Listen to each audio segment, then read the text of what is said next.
that they were in a hurry, you might say, in order to get it formalized and get it recorded. There was a rather short period of time during which they were doing this compared to the biblical tradition, which went on and on and on, as we'll see. But it still took some time for the Muslim community to sort of codify and clarify and stabilize the written tradition. But that's a huge point in even Islamic theology. Well, welcome, folks. I introduced myself last week. I'll do so again. Rod Hutton, taught biblical studies at Trinity Lutheran Seminary in Columbus for a long time, and retired out here. One of my chief areas of interest was a comparative look at the biblical tradition, because I taught Old Testament studies, biblical tradition, and the Islamic tradition.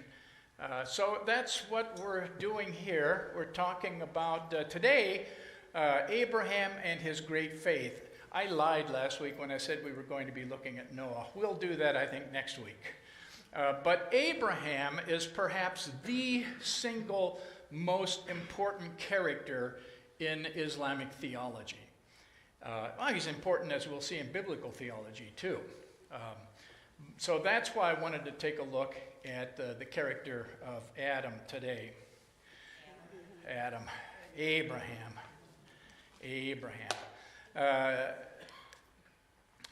Abraham is in biblical tradition, in Islamic tradition, referred to with the honorary title of the friend of God.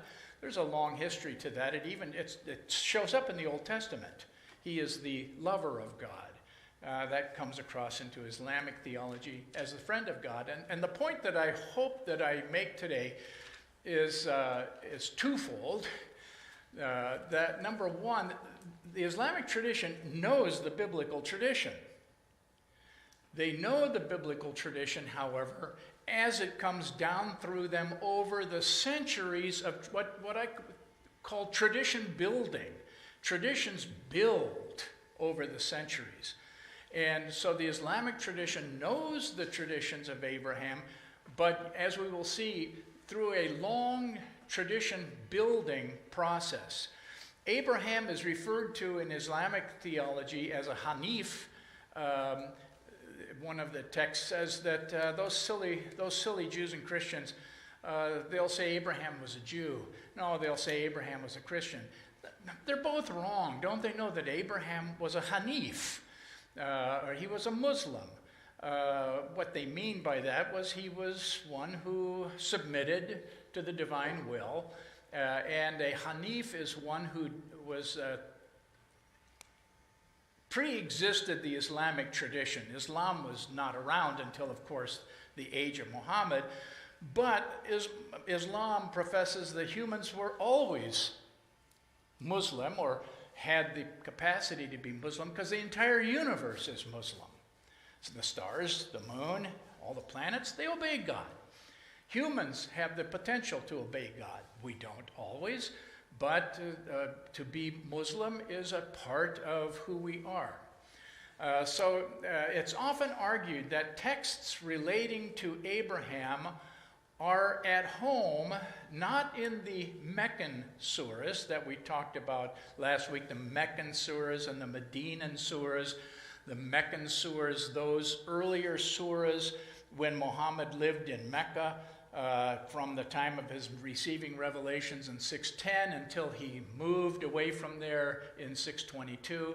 The Medinan surahs, the later surahs, when Muhammad was resident in the city of Medina until his death in 632, there are certain characters that they say are part of the tradition-making process from Mecca, especially the prophets like Noah, Lot, Hud, Salih, and others of the prophets who basically had a very pungent message against their people, the people of Noah, the people of Salih, the people of Hud, and judgment being rained down upon these people.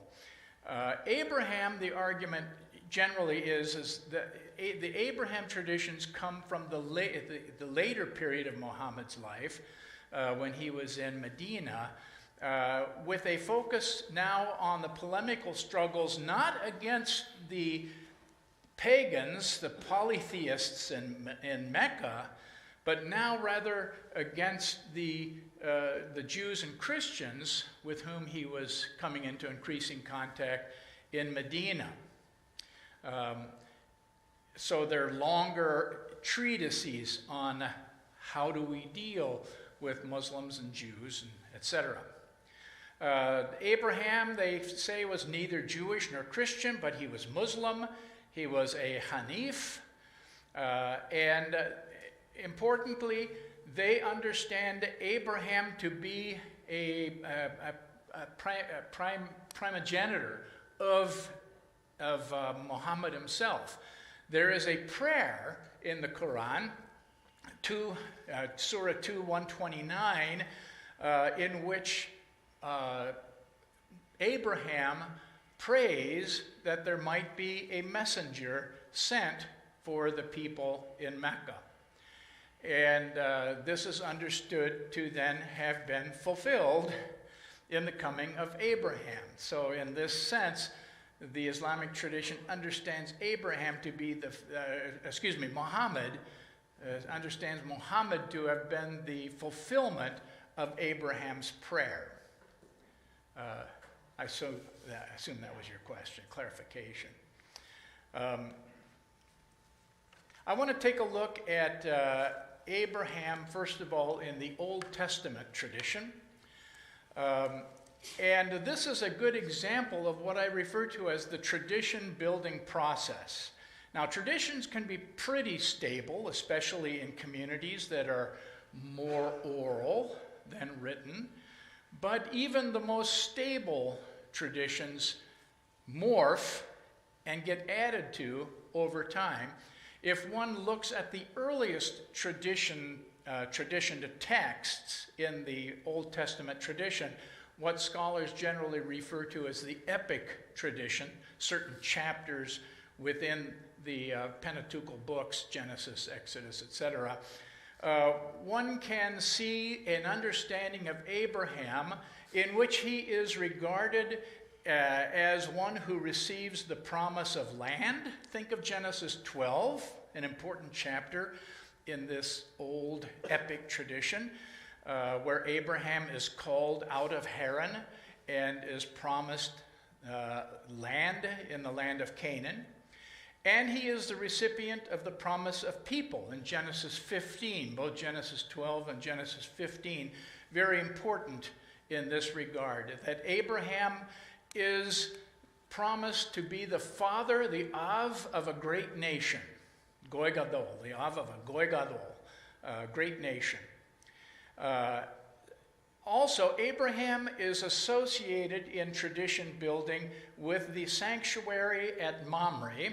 That's one of the early places where Abraham settles and seems to have some stability there. Abraham wanders around a bit, but he seems to be particularly at home at Mamre, which is basically Hebron, down south. If you know the geography of Palestine, think of Israel, we have Sea of Galilee up there, Jerusalem way down here, and Hebron down south of Jerusalem. So Abraham is associated especially at Hebron. Now, I don't think it's an accident that you have this association of Abraham at Mamre/Hebron, because that is where the David traditions are established and at home. David was born in Bethlehem, south of Jerusalem, but there's a connection between Hebron and Bethlehem, because Caleb, who was given the land around Hebron and who is the one who's in a sense founds Hebron, his wife is named Ephrath, and she is associated with Bethlehem Ephrathah. So there's this Bethlehem-Hebron connection associated with especially David, who was born in Jerusalem, and becomes king in Hebron. David did not become king in Jerusalem. Jerusalem was not even a part of the Israelite nation at this point. David becomes king of Judah down south, the southern tribes, and especially the tribe of Judah, in Hebron. And it's in Hebron where eventually, after the skirmishes with Abner and all of that, and Joab, we won't go into those stories, but even the northern folks in Israel, the tribes up north, they come down to David in Hebron to make him not only king now of Judah, but the king of all Israel. And then what David has to do is go conquer Jerusalem. So this connection with Abraham at Hebron and David's rise in Hebron centuries later, I don't think is an accident. I think that that's why the Abraham traditions became so important, because politically they formed sort of the basis for the rise of David, and then they rose in importance as David's own importance rose. But then eventually there is a shift to thinking about or stress on the concept of the covenant that God makes with David. And Abraham begins to fade. So if we look at texts during this somewhat later period of time, Abraham isn't to be found. He sort of fades from the scene. But what happens then is that it's especially in the what's called the Deuteronomic or Deuteronomistic tradition, the fourth bullet point up there, where Abraham reemerges. Now when you look at the Deuteronomistic material, and we're talking now mid-monarchy to late monarchy, let's say 700 at the earliest. Remember, David was 1,000. So several hundred years later, 700 down to about the end of the monarchy in about 600, 587. That's the period of time of the development of the Deuteronomic, Deuteronomistic tradition. And now Abraham reemerges. But one of the texts that I think is most illustrative is Jeremiah chapter 11, which indicates that the covenant was made with, not Abraham, the covenant was made with Moses. And Abraham becomes sort of one who points to it, but the Deuteronomic tradition does not think of Abraham as being the recipient of the covenant. That's Moses, with whom God made the covenant on Mount Sinai. That's because in the Deuteronomistic tradition, the law, the Torah, is becoming central. It's becoming increasingly important in Jewish identity to focus upon the Torah. And that's why the stress moves over to Moses.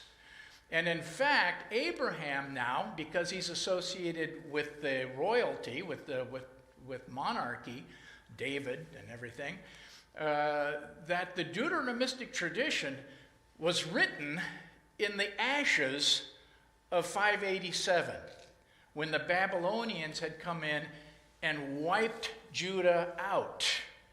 The historian who is writing the history on the assumption that the covenant made with Moses on Mount Sinai failed because the king, who was supposed to keep a second copy of the law and always be responsible for teaching it, that the king had failed to do so. I think I have some texts up here that you can check if you're interested, especially 2 Kings 17, 6 through 18. But there are several texts that indicate the same thing in the Deuteronomistic history. God punished Judah. Israel was already gone because of the sin of Jeroboam. But the same thing happened then down south because of the sin of Manasseh. Even Josiah, King Josiah, who followed Manasseh, as good as King Josiah was, could not undo the damage that had already been done by King Manasseh. The kings were responsible for the ultimate failure of the nation. That's the perspective of the Deuteronomistic historian. And so for the Deuteronomistic historian, the covenant made with Moses was really jeopardized by the failure of the kings. So naturally, if that's your perspective, the tradition is not just going to be passed smoothly down, it's going to be reworked and morph into a new way of telling. Well, finally then, in the last strand of tradition making in the in the Old Testament tradition, what's generally referred to as the priestly tradition, which is a post-exilic tradition. Now they're past the exile. People are coming back into the land. They're trying to reconstitute. Jews who are coming back from exile, they're looking in the same way and trying to reestablish their presence in the land.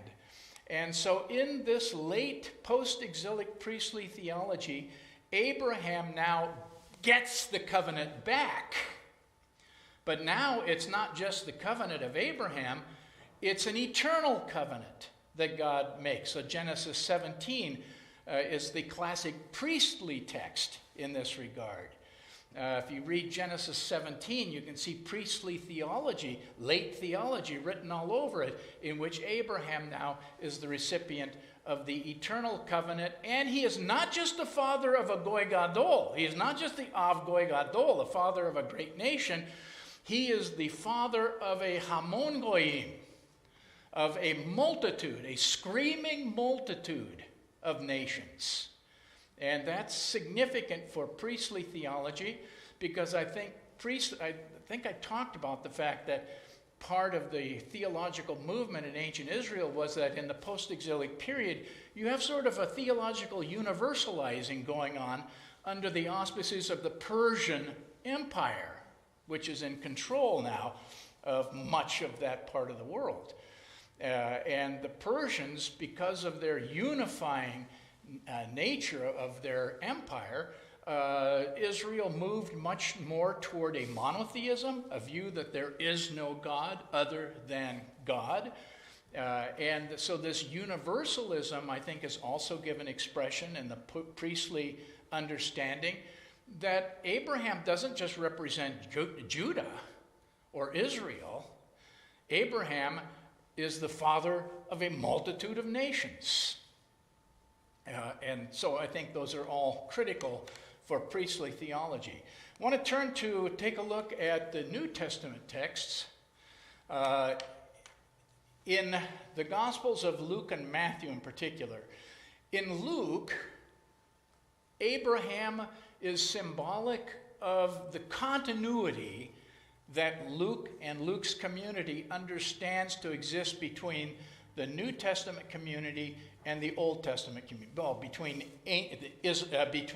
Israel and the emerging church. So, for example, in Luke chapter 3, when you have the baptism scene, and the crowds are coming out to John the Baptist to be baptized. There's this scene in which in Luke, John hammers them with some threats and stuff. But the crowds, these are the crowds that are here, the crowds seek renewal from John, and they are filled with expectation. And it is good news. So Abraham, in this tradition, is understood to be sort of the patron of the righteous poor. And the notion of the righteous poor is itself a tradition that comes smack out of the Old Testament tradition. The celebration of the righteous poor.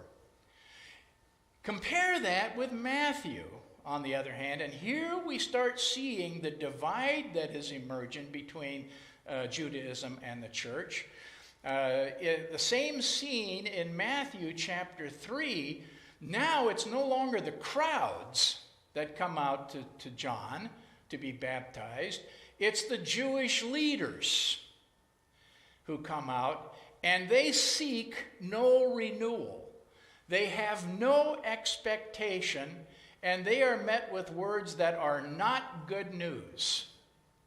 And Abraham is here understood then to be the patron of the Gentiles, the patron of many nations. And those leaders who have come out sort of stand over against the nations to whom the blessing is about to pass. If we turn to the Gospel of John, here's where it starts getting really nasty. In John, you have the demonization of the Jews. Now they're not just representative of religious leaders who have lost the promise. They are demonized. So the key chapter is John chapter 8, verses 33 to 44, where you get this big debate going on between Jesus and the Jewish leaders who claim Abraham and God as their father.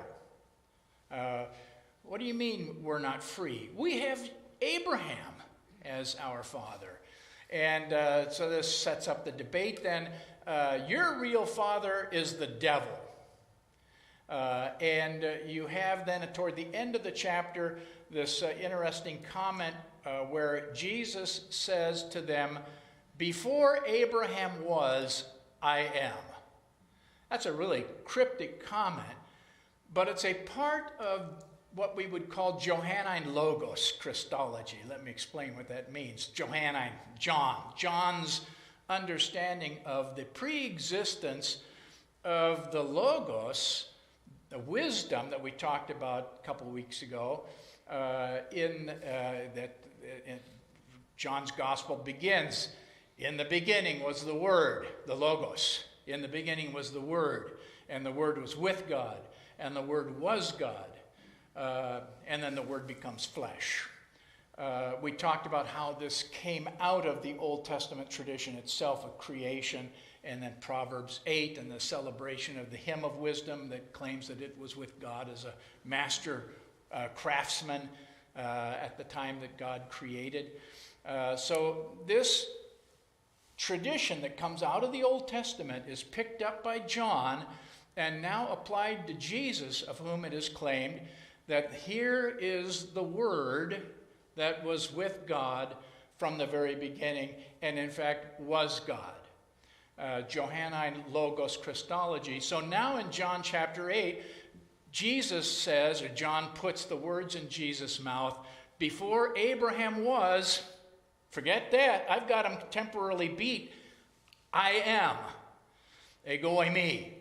Remember that sign that we saw, Ego eimi hoon, I am the being one? Well, that's all a part of this understanding where Jesus trumps Abraham because Jesus was there long before Abraham ever was. And then finally, we take a look at, not finally, second to finally. In Paul's writings, Paul is asking the question, where was Abraham's great faith? And Paul locates it precisely in Genesis chapter 15:6. This is the second of those chapters, Genesis 12, Genesis 15, the classical old epic traditions about Abraham where he's given the promise. And recall in Genesis 15, chapter 6, Abraham believed God that he would have a lot of children, and it was reckoned to Abraham as righteousness. Paul picks up this text about God reckoning it to Abraham as righteousness, and so he's making the point in Romans 4 and Galatians 3, critical texts in this regard, that we are not justified by circumcision. Romans 4, 1 through 13, we are not justified by circumcision, Genesis 17, because that happened after Genesis 15. That's 2 chapters later. Abraham was justified back in chapter 15. He couldn't have been justified 2 chapters later. So Paul is arguing that this Genesis 15 text is a paradigmatic text for understanding justification by grace through faith apart from works of the law, circumcision. If you compare this with a similar text in Galatians 3, chapter 3, verses 6 through 17, makes the same sort of an argument, but now he compares the justification of Abraham to being justified by the law of Moses, and he says, what the heck? The law came 430 years down the road. You can't be justified by something 430 years later. Abraham was justified 430 years earlier by his faith in God's promise. So this is critical, I think, for Paul's theology and for Christian theology. That focusing on this Pauline theology that understands then Abraham's great moment of faith to have been back in Genesis chapter 15, long before he was circumcised, long before the law was revealed to Moses. And again, Abraham then is not seen as the father of a great nation in Paul, Goy Gadol, but rather as the father of a multitude of nations, that is to say, for Paul, the Gentiles. That's what the word Gentile means, ethnoi, nations in the Greek. So Paul picks up this theme of Abraham as the father of a great nation, or father of a multitude of nations, in order to further his emphasis upon his ministry to the nations, to the Gentiles. So you can see how the tradition has been reworked at each step along the line. And then finally in the book of Hebrews. Here we have to go back to the story of Abraham and Melchizedek in Genesis chapter 14. And Melchizedek is the priest king of Salem, that is Jerusalem. It's not yet a part of anything. It's still Canaanite. They worship the god El Elyon, but Melchizedek is the priest of El Elyon in the God Most High in Jerusalem, in Salem. And Abraham comes by, and Melchizedek comes out and blesses Abraham, and Abraham gives Melchizedek a tenth of all of his blessings, or of all of his property. And so if you read then in the book of Hebrews, this story is taken up to suggest that Abraham, because he because Abraham was blessed by Melchizedek, you're always blessed by the superior. The superior blesses the inferior. The inferior does not bless the superior. And also Abraham gives him a tenth of his possessions, a tithe. The inferior gives the tithe to the superior. So Hebrews, the author of Hebrews, is making the claim that Melchizedek is superior to Abraham. Well, who's Melchizedek? He's the priest king, as guess who? Jesus was the priest king.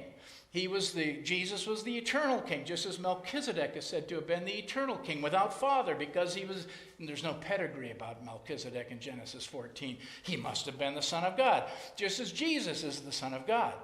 And so these connections are being made between Jesus as Melchizedek and the Jewish tradition as Abraham.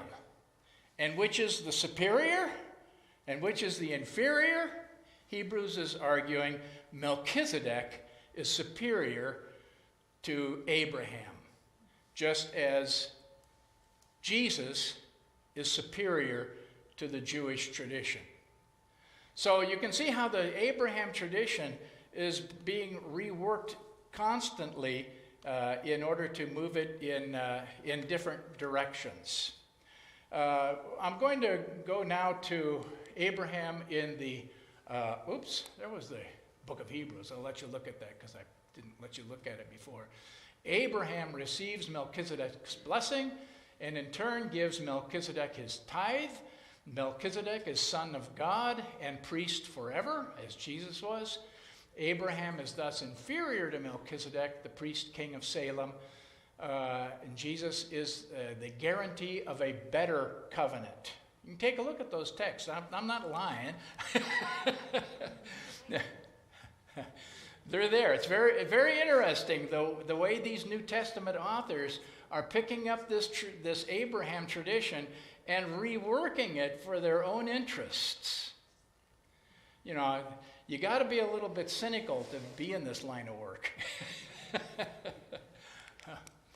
Okay, Abraham's great faith now in the Quranic tradition. But before we go on, I want to just break and ask if there are any questions, comments. Yeah. When did the Judeans and the Israelites become the Jews? Well, it was about the time of the Judeans, when they came back from exile. I'd say in about 520. Exile lasted from about 587, 86, hauled off to Babylon. Persians then eventually, some decades later, come in and defeat the Babylonians, basically tell the Judeans that they can go back home if they want. Not all of them do. Who wants to go back to that wreck? But a few do go back. They start a difficult job of reconstituting the community. And here's where you get then, I think the first time we could refer to them as Judeans or Jews.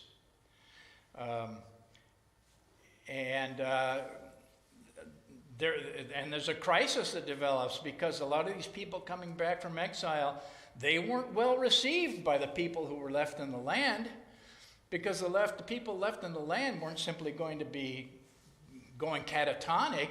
They were moving ahead with their lives in whatever way they could. But now you have all of these highfalutin folks who were carted off into Babylon coming back. There's a tension that develops between the people who had been left in the land and the, quote, Jews coming back. But that would be the first time that we could really, I think, speak of Jewish folks. So at this time is when the Israelites disappear from history? Well, yeah, Israel was knocked off under the Assyrians in 721, so a couple hundred years earlier, the northern tribes ceased to exist. And another thing I should mention, if by Judaism we mean sort of classical Judaism, that's not going, you can't refer to people as being Jews in that strictly religious sense until you start getting the Talmudic tradition developed, the Mishnah and the Gemara, the interpretation of the Mishnah. And this is like, 300, 200, 100 before Christ. And then the Talmud is being developed in the centuries following that. And so in a sense, Judaism, as it focuses upon the Talmud, is emerging at the same time as the Christian tradition is. So it's, what do we mean by Jews? Yes? In one of the slides, you had a picture of Muhammad preaching to Abraham and Moses, I think is what the caption said.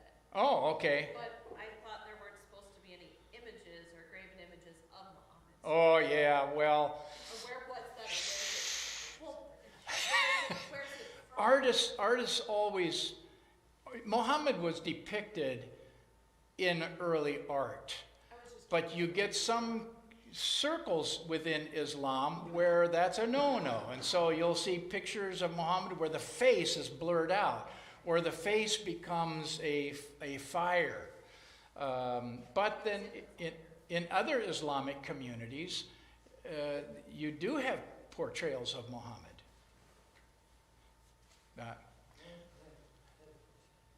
What did you mean by the term Gentiles? Because Jews consider Gentiles just non-Jewish people, all the rest of them. Yeah, well, Jews divide the entirety of the human population into two groups, Jews and Gentiles. So a Gentile is non-Jewish. Right. Okay. In that sense. Okay. Because you said something about it just meant nations. Well, the word Gentile is the translation of the Greek ethnos, ethne, which means nation or nations. I have a question, if I could. Would you speak a little bit about, in John's Gospel, about the Logos, and the understanding of that word? Meaning of that. Well, we had talked about it coming out of the Old Testament tradition, where God speaks in creation. Now, the word logo, or the word davar, the Hebrew word for word, davar, is not given, but it says, Vayidaber Elohim, and God said, let there be light. So this action of God speaking the word, bringing things into creation, that's picked up, and in Proverbs chapter 8, it becomes that paradigmatic song of wisdom in which wisdom celebrates having been there as from the very beginning.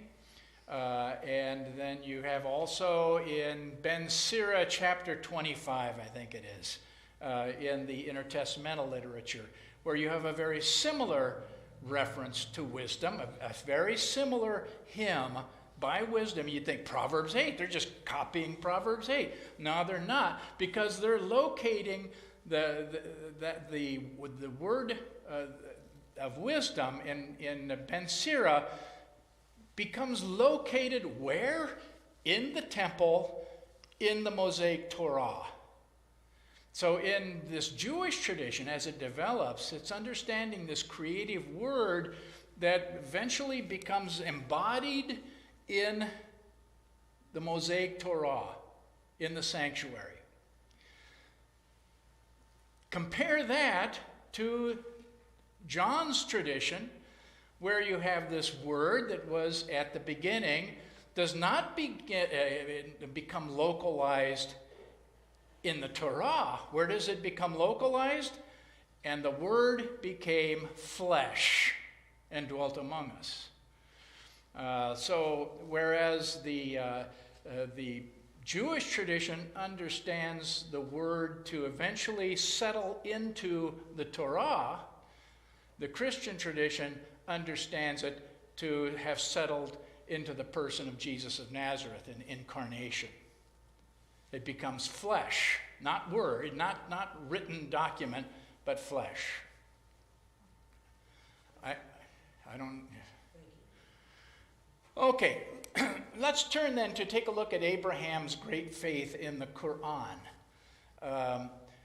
One of the primary stories about Abraham in the Quran is one we know nothing about. It's interesting. The Jewish tradition knew about it, the developing post-biblical Jewish tradition, and certainly I assume that there were Christians in the following centuries who also knew this story. The Islamic tradition does not make this up out of thin air. This is a well-rehearsed story in what develops in what the Islamic tradition refers to as the Israeliyat, the traditions of Israel as they were developed in the subsequent centuries. And this is the story of of Abraham breaking his father's idols. His dad ran an idol-making shop. And the story... Is this just in the Quran? No, this comes out of the Jewish tradition. Okay, but it's not in the Bible. Oh, no, it's not in the Bible. And Christians don't know anything about it. Unless you attend a lecture like this. So where would you find it in the Jewish tradition? Is it? You won't, well, it'll be in the later Jewish documents. I can't tell you right now. I'd have to look at all of my work that I've done on this. What? Probably, it might be referenced in the Talmud, I'm not sure, but there are all sorts of religious documents. They're all producing tons of religious documents. But it's just there in the developing Jewish tradition. Probably in several different places you can find this. But in the Quran, in chapters 21, chapter 26, chapter 37, you have the story of Abraham, who goes up against his dad and says, "What are you doing?" And because the people are they like these idols. And so You started to say, so his dad had a shop? idol making shop. And so Abraham sneaks in there one night, and he's so ticked off at his dad that he accuses these. What are you stupid idols? You don't do anything. You can't speak. Well, that's sort of rhetoric that comes out of the Old Testament tradition itself. And so Abraham bashes his dad's idols, breaks them into pieces, leaves the big guy, the big one, standing. And the townspeople come to him, and they come to the shop, and they see what's happened here. And somehow they get wind that Abraham's responsible for this. And they charge Abraham, what have you done here? And Abraham says, I don't know. Ask the big guy. And because he's there, he's still in one piece. And so they say, are you an idiot? He can't talk. And Abraham says, exactly. What are you people doing? And so they get mad at him. They threaten to kill him. But Abraham is delivered miraculously from his father's people. Do we know how, or just happened? I think they were going to burn him. But God created a fire that was cool. Shades of the book of Daniel, huh? The story of Daniel. And so very interesting development of that tradition comes out of the developing Jewish tradition, but comes over into Islam. Abraham's great moment of faith, because Islam is focused upon monotheism, God alone, no idolatry.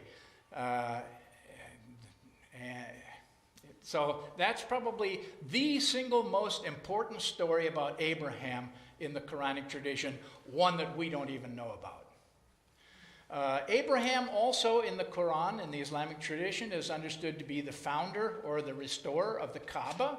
Some traditions suggest that Adam built the Kaaba in Mecca. But there's others who don't insist on that. But they say that Abraham is understood to be the restorer, at least, if not the founder, of the Kaaba, and the one who, along with his son Ishmael, established the rituals of prayer and festivals at the shrine. Surah 2, verses 125 following. The Hajj rituals, the rituals associated with the pilgrimage to Mecca that happens once a year. The Hajj rituals, in fact, focus on the Abraham stories. Think, for example, of the well of Zamzam, which is the well that is in the larger temple complex. This was understood to be the well that Ishmael dug when he and Hagar, his mother, had come over to Mecca after we'll talk about being expelled later on, but Ishmael dug this well with his heel as a baby, or as a young, there's discrepancy about how old he was. In the biblical tradition, he probably was understood to be younger. In the Islamic tradition, understood to be somewhat older. But in any event, the well at Zamzam was the well that Ishmael dug that saved their lives. And that is part of the Great Mosque that is by the side of the Kaaba. So you have the Kaaba, you have the Great Mosque, and at one end you have Zamzam, and at the other end you have the Marwa and Sawa, the two mountains that Hagar, by Islamic tradition, ran back and forth between in order to find help. And so part of the ritual action is this moving back and forth between Zamzam and the mountains, the hills. and another is the circumambulating the Kaaba, and that is a practice that, according to Islamic tradition, was established by Ishmael and his father when they were there. And then we'll talk a little bit more about the near sacrifice of the son in Surah 37. But the important thing when they talk about the near sacrifice of the son, two differences. Number one, most of Islamic tradition assumes that this is Ishmael who was nearly sacrificed, not Isaac, but Ishmael. Because in the Quran, when you read the story of the near sacrifice of the son, it is followed then by the note, then we gave Abraham the promise of a child Isaac. And so it assumes, most readers, that the birth of Isaac happened after the near sacrifice of the son, and the son therefore had to have been Ishmael. But there is some scholarly debate about that in the Islamic tradition, because the Muslims know that the Israeliyat, the tradition as it came from Israel, clearly said that it was Isaac that was nearly sacrificed. So there's debate on that. But in any event, the more important shift is one that's also reflected in Jewish tradition, and this is a shift from what we all think of as being the faithfulness of Abraham in order to do this, to focusing upon the faithfulness of the Son to take this upon himself. And the Son then is seen as an exemplary Muslim, one who submits himself to what his father is saying. And we'll talk more about that in a moment. The Quranic stories of Abraham, we won't spend much. Yeah. Could you flip back again, please? I'm not sure that picture that's on there. I guess my glasses need upgrading because I'm not sure what I'm looking at. I've got to go back here. Ooh, how do I go back? Oh, that's how I go back. I don't even know what that's a picture of. I see it, yeah. That's Abraham smashing the idols. You probably can't see. He's got a sledge in his hand, and he's breaking apart the idols.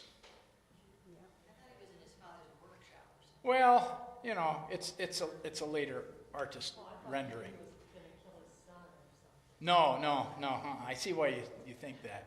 Okay? Thank you. So the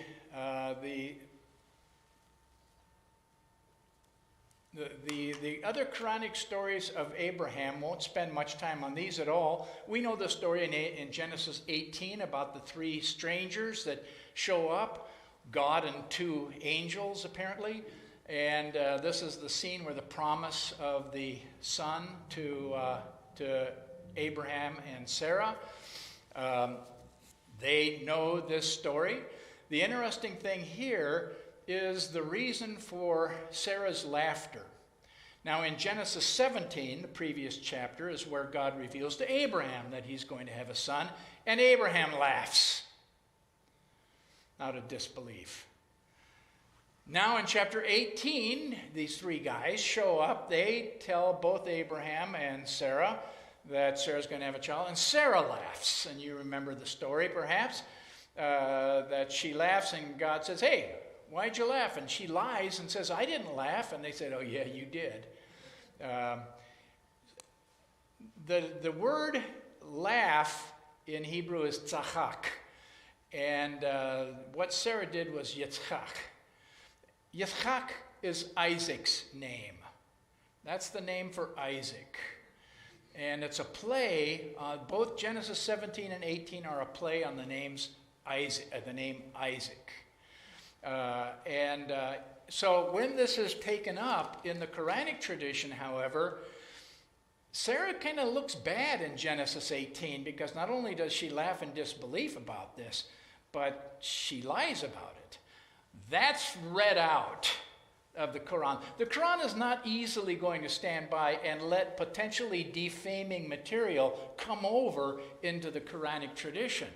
So those sorts of things tend to get weeded out. Now, when the three strangers, visitors, come to Abraham and Sarah,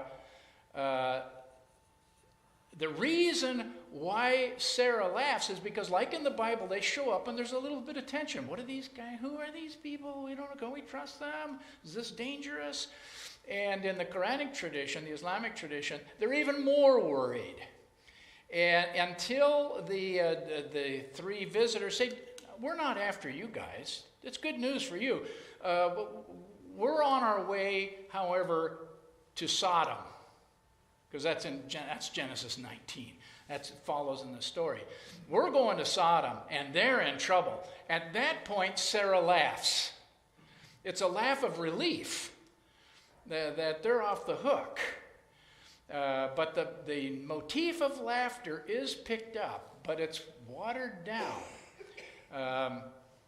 And in Islam, there's no attention to the play on words that Yitzchak means Isaac. That's meaningless when you're dealing with a different language. And then they also know the story of judgment on Sodom in chapters 11 and 15.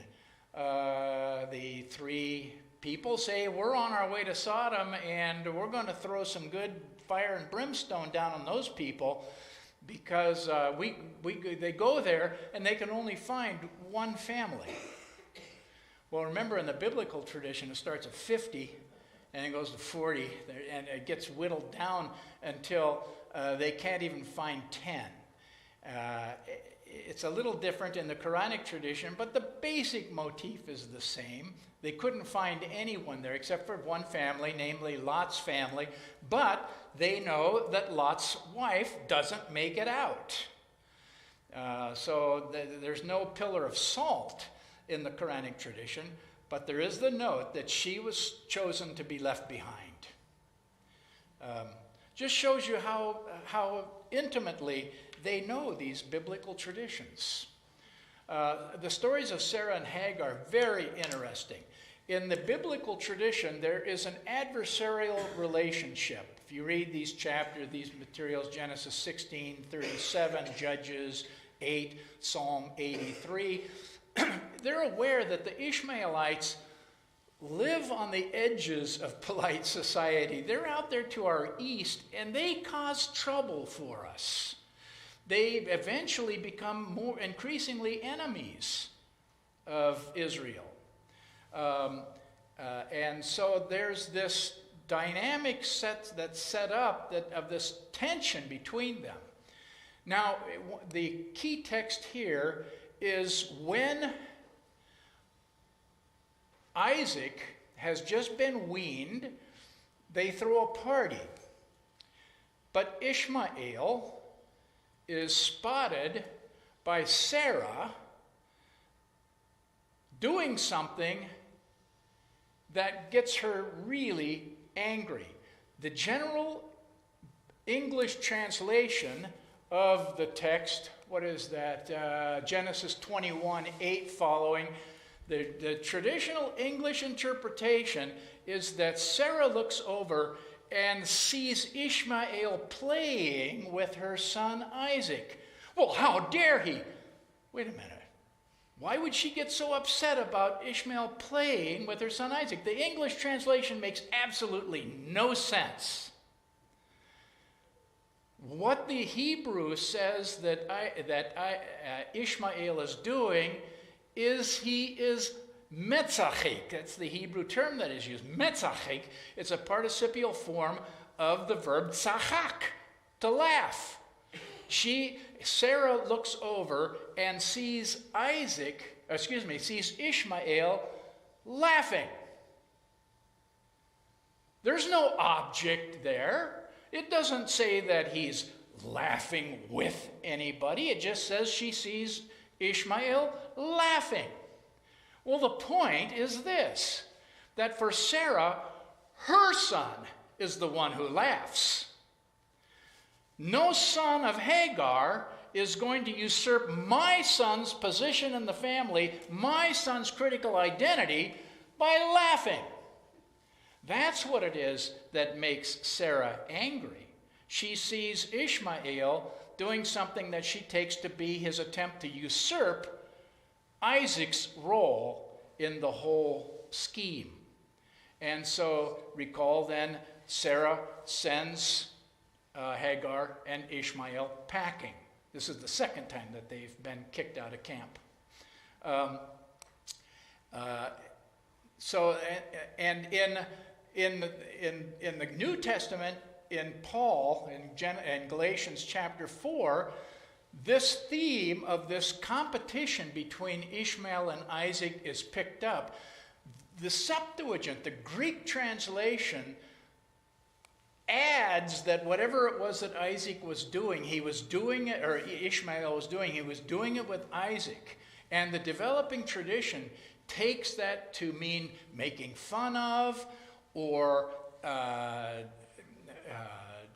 beating up on.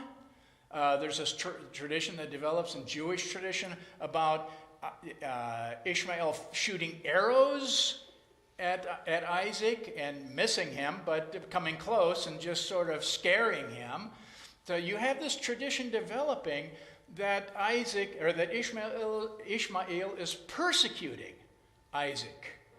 And so this is the tradition that Paul picks up in Galatians when he uses this story to illustrate the difference between Hagar and Sarah, Sarah being the symbol of the gospel, and Hagar being the symbol of slavery and the rejected woman. In the Islamic tradition, there is no understanding of any sort of adversarial relationship between these two kids. Not one word of it. Yeah?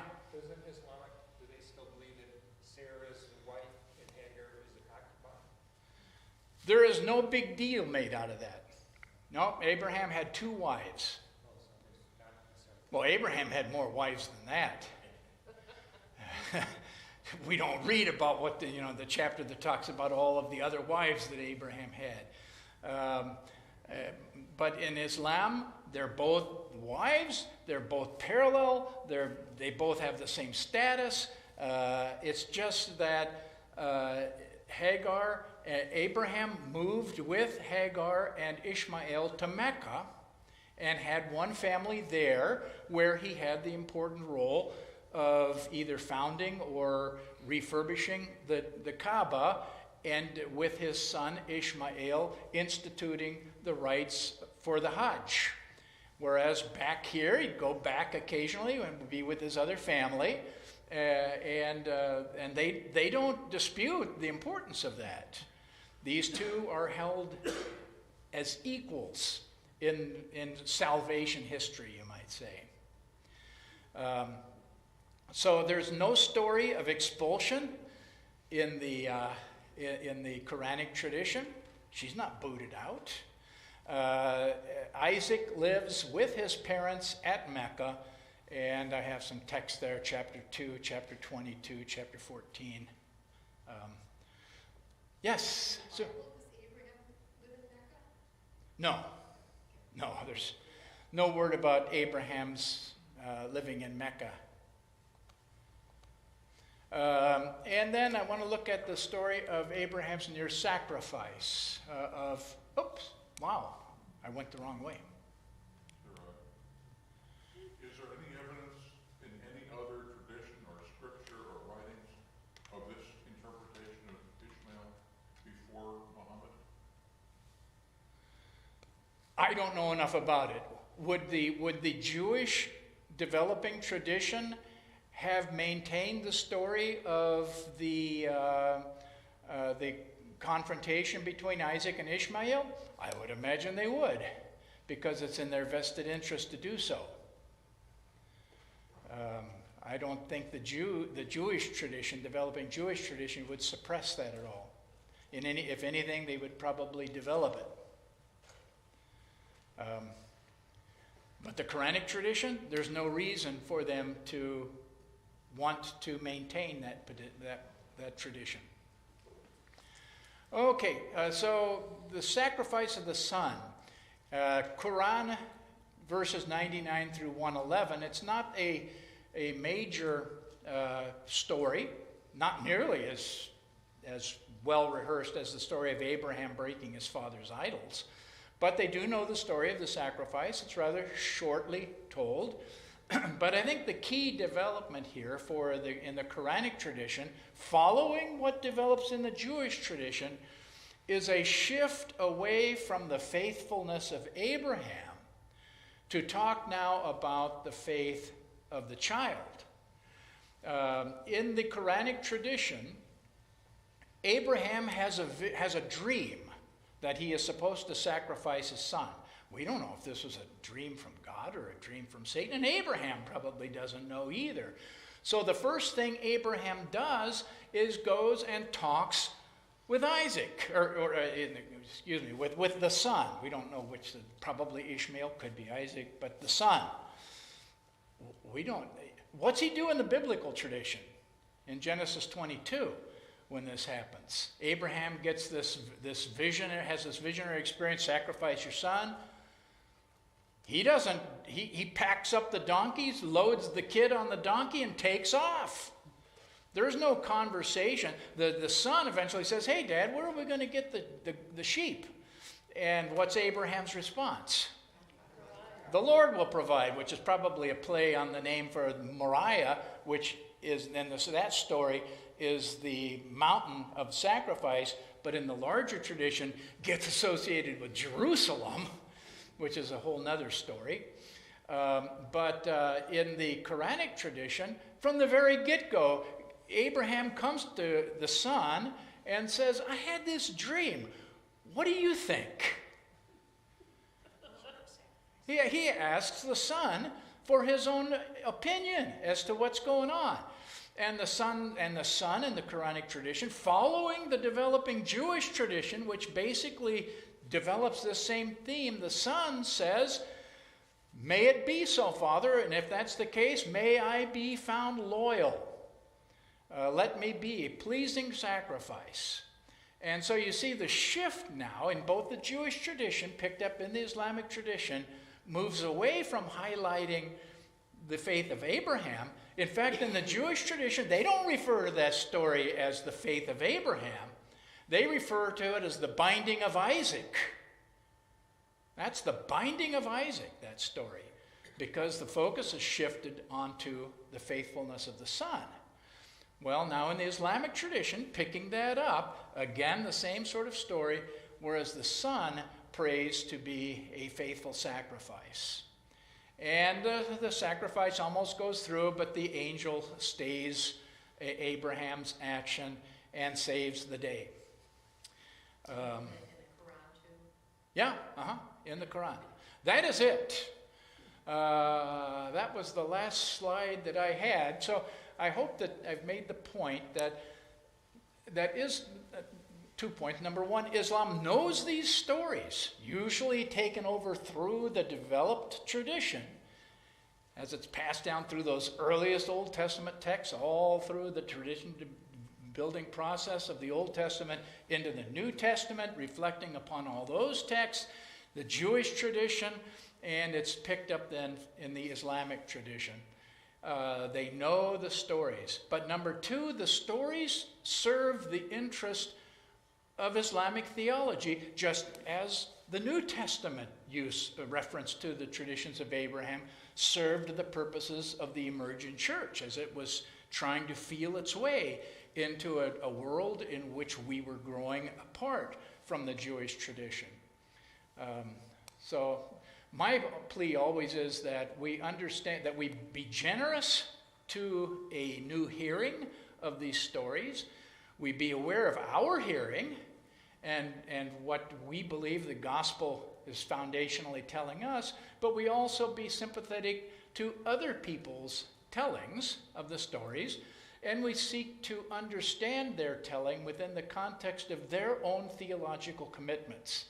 In the case of Islam, especially their commitment to monotheism, to worship of God alone, and to being faithful, to being submissive, to submit to the divine will. We may have what? Well, we have 20 minutes. So questions? Yeah. Are there two separate versions of the Quran, such as they say that the Taliban versions are entirely different? They are more brutal toward the Judeo-Christians and anything else. Well, there aren't. That's a complicated issue because although the Quran standardized fairly quickly compared to the biblical tradition, which, you know, they were still trying to figure out which books are included in the Christian tradition into the 3rd and 4th centuries. Certainly some of the texts made it in early, but others were disputed for quite a lengthy period of time. The Quran was formalized and canonized fairly early, but not completely. There's a huge debate about whether there were variant traditions that were suppressed as the official Quranic tradition became increasingly codified. Now, in terms of whether there are variant traditions at work today, I don't think many Muslims would argue that there are two different versions out there. They may allow that early on there were some discrepancies, but those were weeded out and they were unified. But there are wildly differing interpretations, just as there are of biblical texts. Maybe a little more extreme in the Islamic texts where you'll have fundamentalists who seize on certain verses, whereas other more moderate Muslims will nuance those a whole lot differently. So the Taliban in Afghanistan, they're going to settle in on the most conservative possible translations or understandings, interpretations of the text. The Quran is a hard book to interpret because the revelations as reported by Muhammad are so opaque and obscure that much of Islamic tradition has centered on trying to figure out what's going on in these texts. And so there's a lot of discrepancy in how they get interpreted. And it allows all sorts of crazy things to be said. The treatment of women, the treatment of Christians and Jews, the treatment of infidels.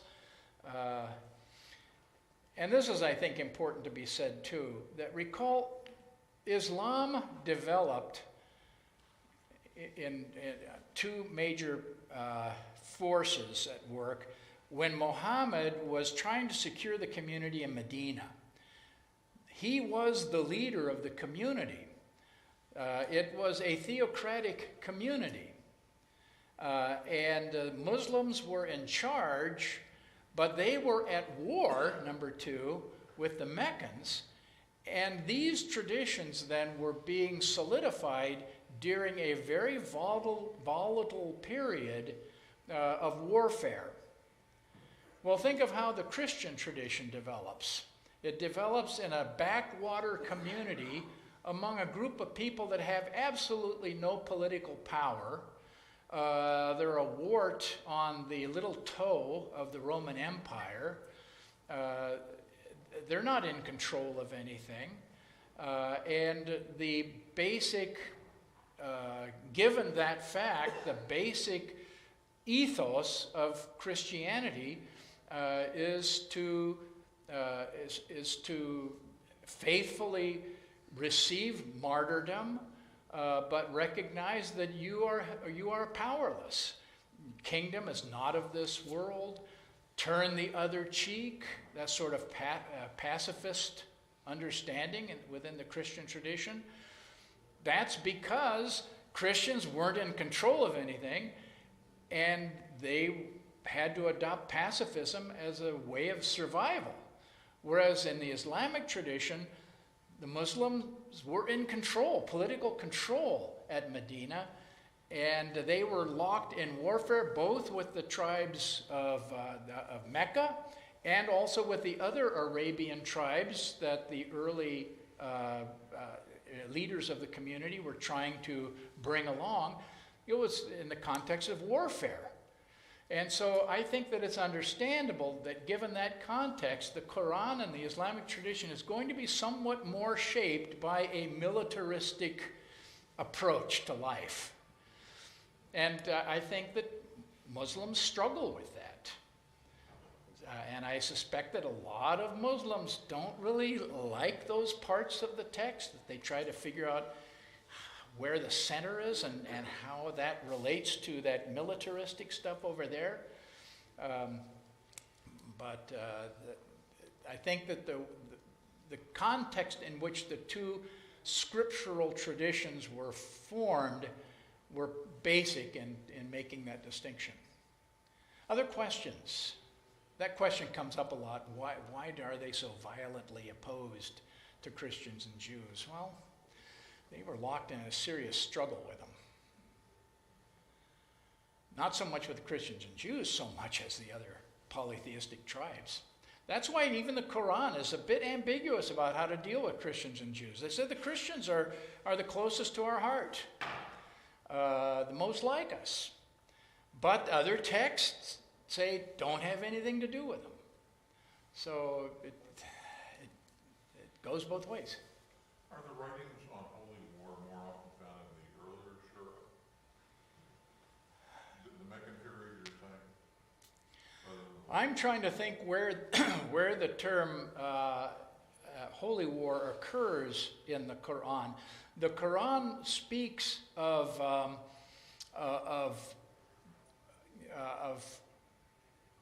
holy war, but usually in the context of that which is going on inside of us. So I am at war with myself in order to suppress the potential for evil that emerges from me. That is my primary war. They also will talk then about resisting the aggressor. If someone is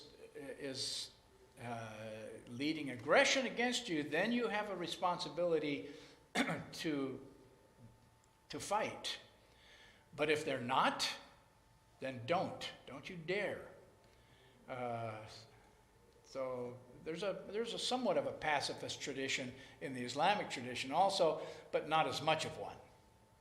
Whereas in the Christian tradition, love your enemies, pray for those who persecute you. That will not show up in the Islamic tradition because that's not a part of their ethos. Okay, yes? I sometimes get confused on the timelines. When was Abraham, and how do they figure the timeline? Well, Abraham the scholars debate that all over the place. Was there a historical Abraham? If there was, when did he live? Most scholars who want to talk about a historical Abraham would put him somewhere around 1800 BC, some as late as 1600 BC, but that's 600 years before David. So it's quite early.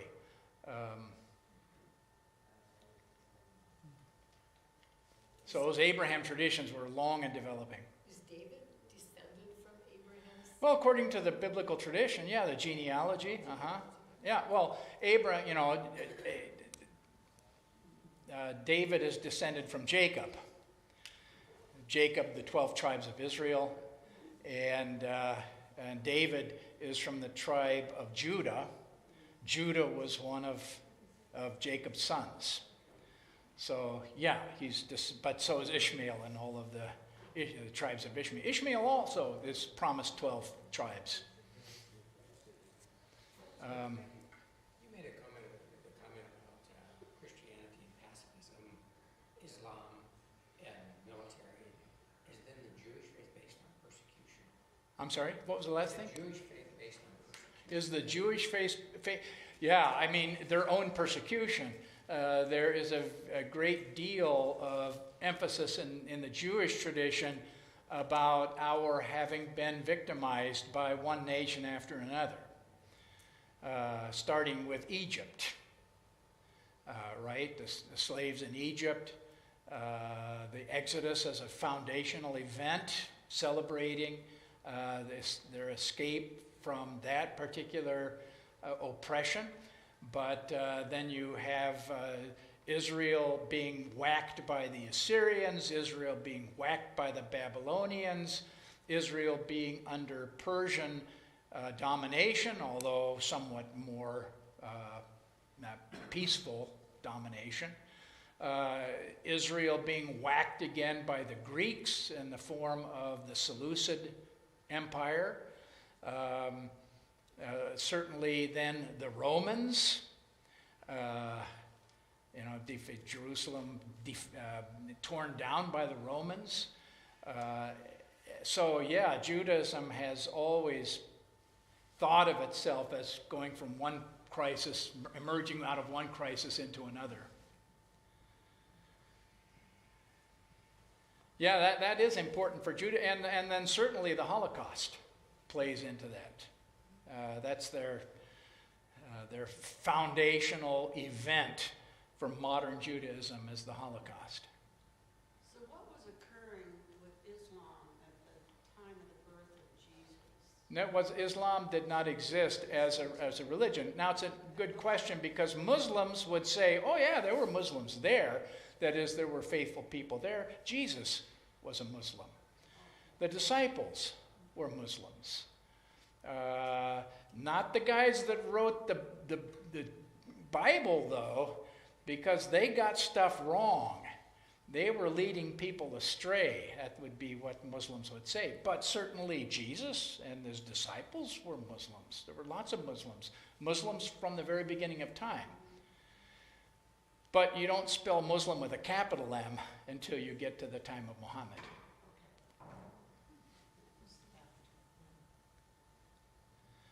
Other questions? We have some more time. Yeah. I was wondering if you will be saying more about how the Muslim and Muhammad brought this idea of treatment of women. Is that from the Quran or is that from Muhammad? Yeah, well, first of all, it comes out of a very conservative social society, right? The 600s were not a period of great enlightenment, but think of how Christian women were dressing in the 600s. Yeah, right. I mean, it was no one was really all that terribly benevolent to women in those days, and one of the struggles that Islam faces is how you distinguish between claims of the faith and social practices. And so you'll have many Muslims today, for example, who say women wearing a full covering that covers the face with holes for the eyes, and not being able to work, having to be accompanied by a male outside of the home. Most Muslim women and men will say that is a cultural phenomenon that has no place in the Islamic tradition. Well, tell that to the people who require it, but most Muslims probably will resist that. Well, then the question would be, okay, but what about the hijab? You're still kind of pretty concerned about them wearing, the headscarf, covering the hair. Would you argue that that too is a cultural phenomenon? Well, they're a little bit more dicey on that.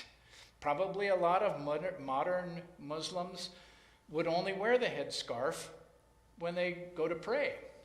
But isn't there one of the Orthodox Jews, don't women wear wigs over their own Well, you know, Catholics not long ago wore doilies and things on their head. My mother always used to wear a hat to church. I mean, it wasn't that long ago where women sat on one side of the Lutheran church and men on the other side, and the women had their heads covered. So these are cultural phenomena that Islam probably struggles a little more with, because those things are recommended in the Quran. Women should cover their neck and breast area. Well, what's that mean? You know, they wanted women and men to dress modestly. But what's modestly? Modestly gets defined culturally.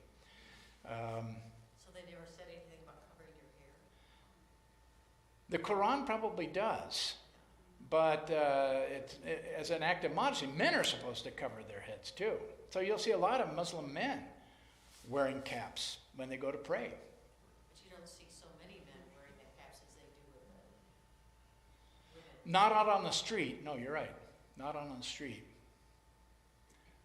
But most Muslims, I think, even those who still prefer to wear the hijab, will probably say something like, I prefer to wear the hijab in public because it is a sign of my religious commitment, and I feel comfortable with it and feel less comfortable without it.